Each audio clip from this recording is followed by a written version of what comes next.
আসসালামু আলাইকুম, welcome to Farhan Abid. আজকে থেকে আমি আমার নতুন ভ্লগ ভিডিও শুরু করতেছি। আজকের গন্তব্য হচ্ছে কাঙ্গাল হরিনাথ মিউজিয়াম। আমার নিজের বাসা হচ্ছে কুন্ডুপাড়ায়। কুন্ডুপাড়ার পাশেই হচ্ছে এই কাঙ্গাল হরিনাথ মিউজিয়ামটা। এর জন্য চিন্তা করলাম প্রথমে আমি ওইখানেই যাই, তার মানে আমার নিজের এলাকা দিয়ে এই ভ্লগ ভিডিওটা শুরু করি। পোলাপাইন হচ্ছে ভ্লগে আসতে যাচ্ছে, তারা হচ্ছে স্কুল বাং করে এখন ঘুরে বেড়াচ্ছে, সেই কথাটাই বলতেছিল যে ভাই আমাদেরকেও একটু ভিডিওতে নেন। এর জন্য ভাবলাম যে তাদেরকেও একটু ভিডিওতে নিই। ভাবছিলাম ভ্যান নিয়ে আসবো, পোলাপানের সাথে হাঁটতে হাঁটতে এমনিতেই কাঙ্গাল হরিনাথ মিউজিয়ামে চলে আসছি। এই যে পাশে হচ্ছে কুমারখালী পৌরসভা, কুমারখালী পৌরসভা থেকে কিছুটা আগায়েই সাংবাদিক কাঙ্গাল হরিনাথ স্মৃতি জাদুঘর। এখন আমরা ভিতরে ঢুকবো, দেখি এখানকার টিকিট কয় টাকা বা ভিতরে কি কি আছে। মিউজিয়াম তো খোলা, তাই না? কয় টাকা? খুচরা তো টাকা নাই, 100 টাকার নোট ছাড়া নাই, আর একটা 500 টাকার নোট আছে। এখানকার টিকিটের প্রাইস হচ্ছে 20 টাকা করে। এই যে 20 টাকায় একটা টিকিট নিয়ে নিছি, এখন হচ্ছে ভিতরে যাব। ভিতরে যাই দেখি কি অবস্থা। খুচরা টাকা ছিল না, আমাকে বললো যে পরে টাকা নিতে, 100 টাকার একটা নোট দিছি। যাই হোক, এটা হচ্ছে ভিতরের এরিয়া, তার মানে জায়গাটা কিন্তু অনেক জোস। আপনারা দেখতে পারবেন পুরাটা একটা লাল বিল্ডিং। এই পাশে পাঠাগার আছে, এই পাশে তো উঠা যায় নাকি জানি না। যাই হোক, আমি ভিতরের দিকে যাই, ভিতরে দেখি আর কি কি আছে। ভিতরে এসে দেখতেছি এখানে অনেক লোকজন, তার মানে অনেকগুলা বাইক দেখা যাচ্ছে। শুনতে পারলাম ভিতরে নাকি প্রোগ্রাম হচ্ছে। এখানে একটা অডিটোরিয়াম আছে, শিবিরের প্রোগ্রাম যত সম্ভব। ভিতরে আসলে প্রথমে মূল আকর্ষণটা আসে কাঙ্গাল হরিনাথের এই স্ট্রাকচারটা। মূলত এই মূর্তিটা দেখতে কিন্তু খুব ভালোই লাগতেছে। শুরুতে খুব বেশি কিছু দেখার না থাকলেও মূল আকর্ষণটা হচ্ছে এর জাদুঘরটা। আমরা হচ্ছে এখন এর জাদুঘরের দিকে চলে যাব। জাদুঘরটা হচ্ছে 2 তলায়। এখানে যদিও ব্যাগ জমা দিতে বলছে, আমার ছোট্ট একটা ব্যাগ, খুব একটা সমস্যা মনে হয় না হবে। এখানকার সিঁড়িটাও খুবই সুন্দর করে করছে, তার মানে আর্কিটেকচারটা খুবই সুন্দর। মানুষজন মূলত এখানে ছবি তুলতে খুব বেশি আসে। এই পাশে দেখতেছি একটা নামাজের ঘর রয়েছে। এই যে একটা নামাজের ঘর খুব সুন্দর করে বানানো। এখন আমরা মূল জাদুঘরের ভেতরে ঢুকবো। এই তো আমরা এখন জাদুঘরে প্রবেশ করতেছি। এইখানে তো যত সম্ভব না ভিতরে খুব একটা ভিডিও বা ছবি তুলতে পারবো, হয়তো এক পলক আমি ভিতরটা দেখে এসে জানাইতে পারবো আর কি জায়গাটা কেমন। ভিতরে আর কি যাওয়ার সময় আমাকে বলা হয়েছে জাদুঘরের ভিতরে আমি ভিডিও বা ছবি তুলতে পারবো না, হয়তো 1-2টা ফুটেজ নিতে হইলেও আমার নিচে অনুমতি লাগবে। এর জন্য আমি এখন নিচে যাচ্ছি। নিচে হচ্ছে একজন তাপস দা নামে লোক আছে, তার কাছে জিজ্ঞেস করতে হবে।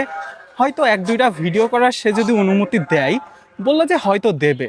যায় দেখি আমি অনুমতিটা পাই নাকি।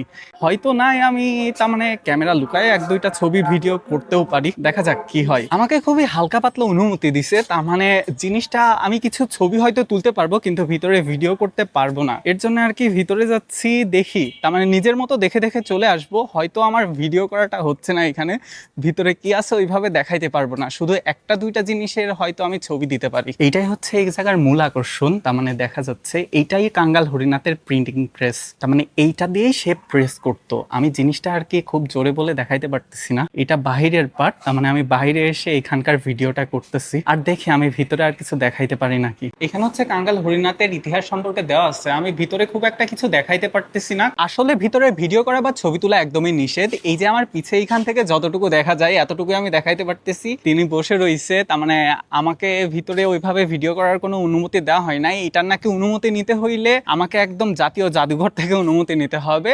হয়তো আমি সামান্য কিছু ফুটেজ অ্যাড করে দেব। আর আমিও চাচ্ছি না মানুষ যদি ভিডিওতেই আগে দেখে ফেলে এখানে এসে দেখবেই কি। সে আমাকে এইখানে help me cross the ocean এইটা একটা দিচ্ছে, তার মানে এইখানে কাঙ্গাল হরিনাথ নিয়ে বলে যতগুলা ডিটেলস আছে সবই পাওয়া যাবে। আমি চিন্তা করলাম যে কাঙ্গাল হরিনাথের যে বাসাটা আছে সেই বাসাটাই এখন যাব। আমি শুনছি, আমি এই যে প্রথমে টিকিট নিছি যেখান থেকে, সেইখানে যে বসে রয়েছে সেই নাকি কাঙ্গাল হরিনাথের আত্মীয়। এই নিচে নাকি আর কিছুই নাই, তাও আমি নিচে এই দিক দিয়ে একটা ট্যুর দিয়ে যাই, ঘুরে আসি। এটা হচ্ছে অডিটোরিয়াম, এখানে মনে হয় শিবিরের প্রোগ্রাম হচ্ছে, তার জন্য এখানে অনেক লোক। এই পাশে আর ওইরকম কোনো কিছুই নাই, আমি উপর থেকে বারান্দার থেকে একবার দেখাইছি। আর এই যে ছোট্ট বাগান, এইখানে আসলে তার মানে আপনাদের বলতেছে আপনারা অনেক কিছু দেখবেন তা না। এইখানে কিন্তু কুমারখালীতে আরো অনেক কিছু আছে, রবীন্দ্রনাথের বাড়ি আছে, লালন শাহের আখড়া আছে, সে সাথে কাঙ্গাল হরিনাথ মিউজিয়াম। আপনি যদি কোনো টুরিস্ট প্লেসে আসতে চান, এইটা আপনার অন্যতম একটা গন্তব্য হইতে পারে যদি আপনি সংস্কৃতি প্রেমী হন। আমি চিন্তা করতেছি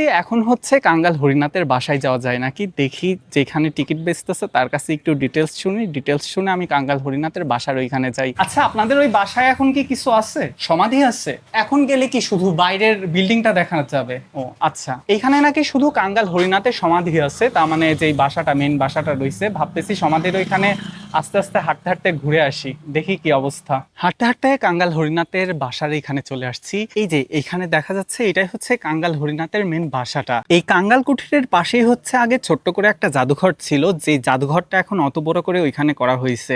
আসলেও দরকার, তার মানে সরকারের এইটা খুবই ভালো একটা ডিসিশন ছিল। তার মানে সবকিছুকে প্রিজার্ভ করতে হবে, আমাদের সংস্কৃতির যা ছিল। এর মধ্যে নাকি শুধু সমাধিটা আছে, চলুন দেখি তার মানে ভিতরে কিছু আছে নাকি। দেখে বোঝা যাচ্ছে কতটা পুরাতন, কি একটা অবস্থা, জরাজীর্ণ। এটাকে যতটা প্রিজার্ভ করে রাখা গেছে, এই যে এমএন প্রেস কাঙ্গাল হরিনাথ কুঠির প্রসিদ্ধ ছাপাখানা, এখানে লেখা দেখা যাচ্ছে। মূলত এমএন প্রেসটাই ছিল কাঙ্গাল হরিনাথের মূল জায়গা। ভেতরে যাওয়া যায় নাকি আমি অল্প একটু দেখে আসি। ভেতরে সাপ পোকামাকড় থাকার একটা সমূহ সম্ভাবনা আছে। তার মানে এইখানে এই পাশে তার মানে কি যে আছে আল্লাহ মাহবুদ জানে। এখানে তো ঝোড় জঙ্গল একদম পুরাপুরি, এই পাশ দিয়ে দেখার কোনো উপায় নাই। এইদিকে আর আমি যাবোই বা কিভাবে? এত দূর আসতে পারছি এই আর কি সর্বোচ্চ। এমএন প্রেসের ভেতরে দেখানোর মতো আমার মনে হচ্ছে না কিছু একটা পাবো আমি এখন। মূলত এই দিক দিয়ে টিন দিয়ে ঢেকে যাচ্ছে, টিন দিয়ে না ঢেকলে হয়তো আমি ভিতরে আরেকটু কিছু দেখাইতে পারতাম। সব দিক দিয়েই টিন দিয়ে ঘেরা। এখন এই বিল্ডিংটা যতদিন আর কি রেখে দেওয়া যায়, যতদিন প্রিজার্ভ করা যায় আর কি। পুরাতন জায়গা দেখতে খুবই ভালোই লাগে। বোঝা যাচ্ছে টিনগুলা হয়তো নতুন লাগানো, তাদের বাসা বাড়ি আত্মীয়দের বাসা সবই হচ্ছে এই পাশেই রয়েছে। যাই হোক, আজকের মতো আমার ভ্লগ ভিডিও এই পর্যন্তই। দেখা হবে নতুন কোনো ভ্লগে। যারা আল্লাহ হাফেজ।